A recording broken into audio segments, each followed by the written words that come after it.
भारत पर यूनानी हमला। डेरियस के बाद जिस विदेशी ने भारत पर हमला किया था उसका नाम अलेक्जेंडर दी ग्रेट था। भारतीय इतिहासकार उसका नाम सिकंदर महान लिखते आ रहे हैं।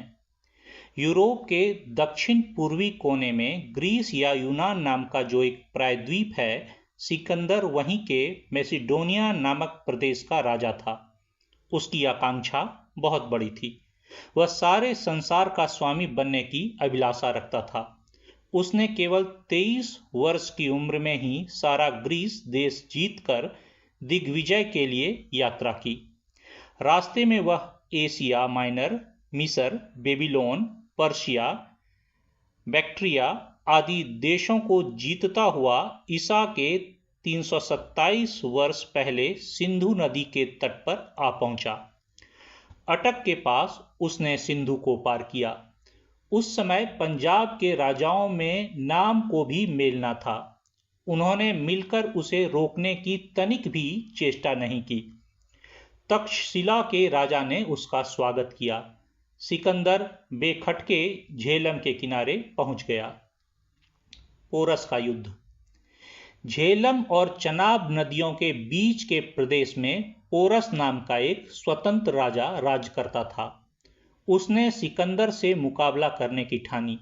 वह लगभग 30,000 पैदल, 4,000 सवार, 300 रथ और 200 हाथी लेकर सिकंदर से भिड़ने चला। 3 पहर तक घनघोर लड़ाई हुई।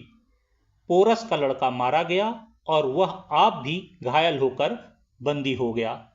जब वह सिकंदर के सामने लाया गया तब उसने यह पूछने पर कि तुम्हारे साथ कैसा वर्ताव किया जाए, पोरस ने निडर होकर उत्तर दिया, राजा का राजा के साथ जैसा व्यवहार होता है। पोरस के इस उत्तर पर सिकंदर बहुत प्रसन्न हुआ। उसने उसको उसका राज्य तो लौटा ही दिया, उसके साथ अपनी ओर से और भी कई प्रदेश मिला दिए। सिकंदर का लौटना। इसके बाद सिकंदर मगध जीतने की इच्छा से आगे बढ़ा। उस समय मगध राज के पास 2 लाख पैदल, 20,000 सवार, 2,000 रथी और 4,000 हाथियों के सवार थे।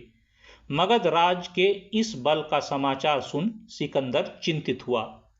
इस बीच उसके थके मांदे सिपाहियों ने आगे बढ़ने से इनकार कर दिया। लाचार हो सिकंदर को पीछे लौटना पड़ा। लौटती बार उसने सिंध और मुल्तान पर भी अधिकार जमाया। फिर वह अपने सिपाहियों को साथ लेकर पर्शिया को लौट गया। 32 वर्ष की उम्र में बेबीलोन में उसकी मृत्यु हो गई।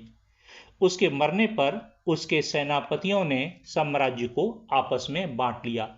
सेल्यूकस नामक सेनापति को भारत का हिस्सा मिला।